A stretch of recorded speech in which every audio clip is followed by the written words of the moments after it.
Adam, I just want to say good to see you today. Thank you very much for coming.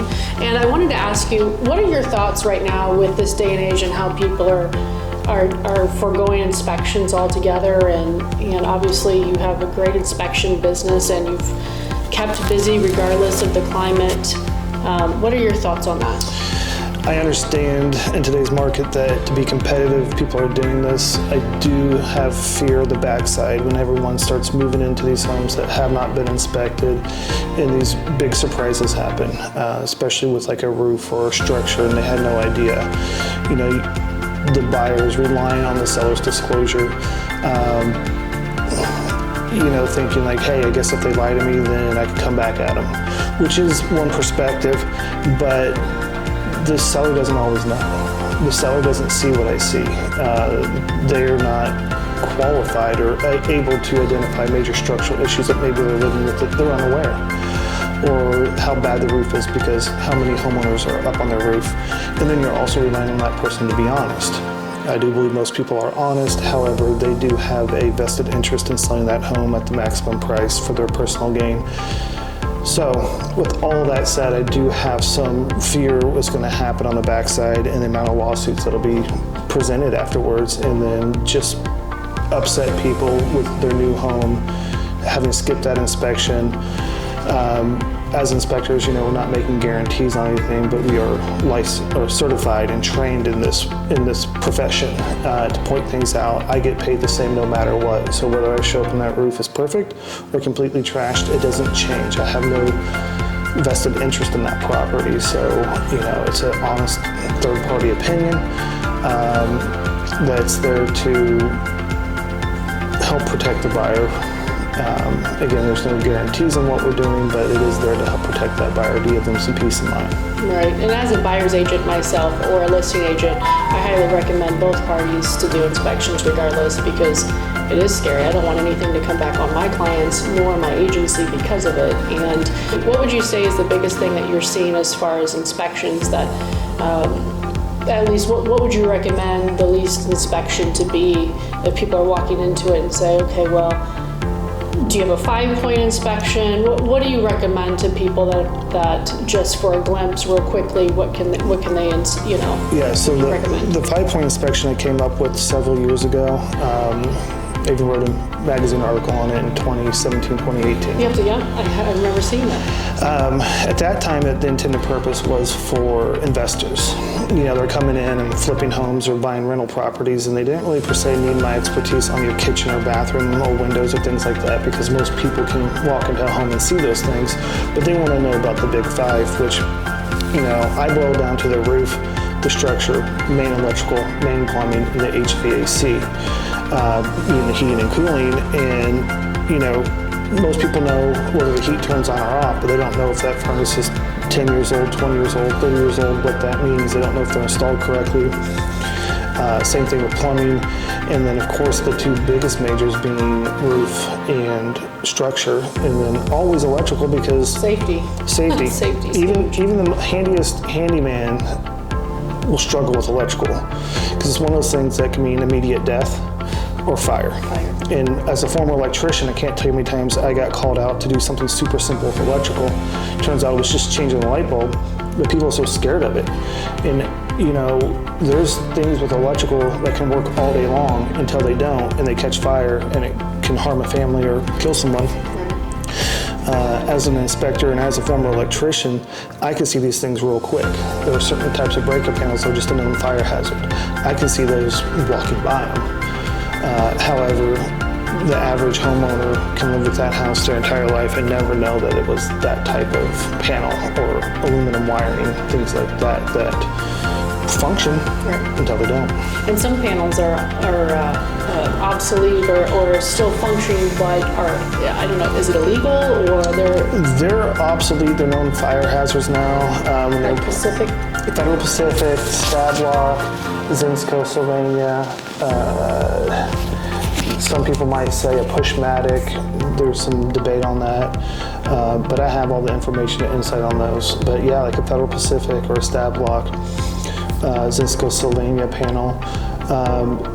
the thing was is when they came out, they were great. You know, a lot of these were in the 70s, and they thought, oh, this is the newest, greatest, latest Right. technology. And the panels they were using 10 years before are still okay, but they found out those, you know, because of each one has their own particular reasons why, are a fire hazard. And it's something that you want to remediate right away because, you know, yes, it's working until the little pins on the stab block give way and it catches fire. So quickly. Well, what would you say, how many inspections have you done and how many years have you been doing this now? 12 years. Number of inspections, I have lost count, but we will do anywhere, probably up to 2,000 inspections this year alone. If I had to put a number on it, I'd say 7, 8, 9, 10,000, somewhere in there. Wow, and we've done a couple hundred. Right, so right. I'm just a small fraction of all the, I'm just a little person, all the business he's doing. But a little bit about his inspections, they're phenomenal. So can you break down the inspection where you can actually get a contractor's bid on it and then you can download it and you can just view it right there online in real time, and then how you add to the inspection, like almost daily or every day when the other inspections come in? Yeah, so first the reports come out in a web version and a PDF version. PDF's the paper version, which you can read on the computer too, but it's needed for real estate contracts. I really like the web version of it. It reads and looks a little bit more like Instagram or social media, what we're used to. You can scan through it. You can click on a photo, it gets bigger. If you're looking at it on your computer, it'll get much bigger. The photo will to almost the size of your computer screen because we're using quality, you know, iPhones and things like that have high resolution. There's video capabilities in it, so you'll see in some areas of the report that you can hit play and you'll see the video. Maybe it's just a video showing the entire roof, just for the sake of showing the entire roof. Sometimes maybe it's an issue that can't be captured in a photo. Sometimes I'll do it when something's dripping or leaking just to prove a point, or something's got a weird noise to it. I will record it just for that purpose, so it gives you a more robust report. And then I can put a gradation in the recommendations of minor, moderate, significant, and they're color-coded blue, orange, red. You know, blue being minor, you know, it's a handyman, DIY, keep an eye on it, maybe a recommendation for an upgrade. Orange being moderate is, you know, it's a recommendation, it's beyond your typical homeowner or handyman, needs some attention, but typically it's functioning or maybe some, like a moderate risk of safety or something in those lines. And then I reserve red for significant, which is going to be major structural issues, active water leaks, unreasonable safety hazards. And obviously the red's there to catch your attention. Right. A lot of things do fall into that orange category, which is my opinion that, you know, these are the issues that don't need, I don't know how to say it, like super immediate attention, but it does need a professional. So. And, you know, the other thing that I do like is the fact that Adam comes in with multiple inspectors at a time, and so I'm not just waiting all day, like 3 hours for one inspection to be complete. We can be complete within an hour because each inspector has their own job to do. What are the other inspections you'd recommend, say on a 60, 40-year-old home in Mission? Yeah, so I would definitely do a termite inspection. 80% of homes in Kansas City have termites, and basically it comes down to homes that had termites, homes that have termites, or homes that will have termites. We build homes out of termite food, which is dead wood. Very true. The other I would highly recommend is a sewer scope. A lot of the old pipes here are cast iron and clay. The cast iron is starting to erode and corrode and scale, all these things that can then cause backups. It can split and it's just wearing out. Water and steel create rust. It's going to wear out. The other being clay.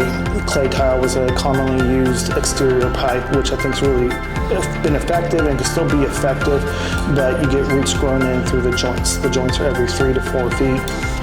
Trees and plants look for water, and that's an easy space to go right in between the joints and work in, and that can cause backups. Clay being clay can also break. It can crack, it can have missing pieces, it can collapse, and these repairs start at about $5,000 and can be upwards of 10 and 20 and 30 depending on the city and how bad and what all you're doing and the difficulty and degree to get to the pipe. So, and every city's different. So like in Kansas City, Kansas, they're gonna make you, if it's under the street, you're gonna be responsible for repairing the street too. Really? Yeah. Okay. KCMO's not that way. So Right. every city has a different, Ordinance. yeah. Right.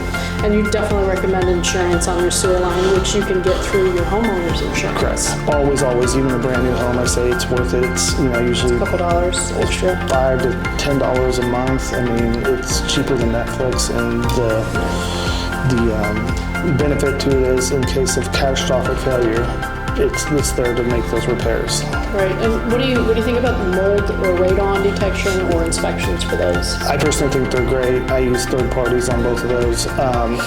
For mold, I am not a mold specialist, so even if I do spot it, which when I do, I will write it up. The next question is, well, what is the cost to remediate this? And I'm not a mold mitigator, so I'm not gonna be able to provide that writing. So I think it's great. The company I utilize, they have a mold sniffing dog who can find mold that there's no way I can find. The benefit to them is they're going to be able to provide you pricing. They're going to be able to provide you a dog that can sniff out mold that's not visible. There's air testing you can do, but the EPA does not recommend that for finding mold. Only as a way to measure that it's been reduced. You can do it before and after mitigation just to prove that it's been reduced, but it's not recommended by the EPA for actually detecting mold, or for finding mold. For finding it, correct, because there's probably some mold in the air at some point. Radon testing I think is important too. I am state licensed through the state of Kansas in that myself, but I do utilize a third party. I just don't have time to run around, set them and pick them up. So I have a lot of insight on radon as well. It's the second leading cause to lung cancer. I don't think enough people know about that. Right. So. Yeah, Missouri has no state licensing for it. Kansas is very active in it. You're going to see a lot of paperwork in your buying of a home about radon gas and being aware of it. It's required. Kansas State has a great educational program on it, so one of the leading educators on radon. Kansas City is considered a Zone 1 area. So basically what that boils down to is over 50% of the homes are going to be at 4.3 or higher, and 4.0 is the EPA's recommended action level. Mitigation, I believe, on the average is about $900. Right, which save your life or save your family's life. It's worth. So even if you're not doing it during the inspection period, you can do it after you buy the home. Right. It doesn't kill you overnight. It's the length of exposure that leads to lung cancer. So. Right, and besides the radon, do you think like carbon monoxide testing or anything of that nature? What do you recommend for people that are curious or need to know more information? You can do full quality air testing, and I do know some third parties and companies that do that. We're always looking for carbon monoxide detectors. I think they're good to have in a home no matter what. Right. Just as a standard protocol. I guess I can make a case for if you have no combustion gas, it's an all electric home, maybe you don't need a CO detector, but Doesn't hurt. Doesn't hurt to have one. $15, $25. Right. Yeah. Well, I just want to say we really appreciate your time, and I enjoy working with you personally, and I know my group does as well because you're readily available. You talk to clients overseas, you talk to clients in this country, and I think it's just phenomenal to have that customer service on top of knowing what you're doing, almost to the point where it's just you just do it every day, and I appreciate it, and I thank you for that. So Thank you. Appreciate it for us. Thank you.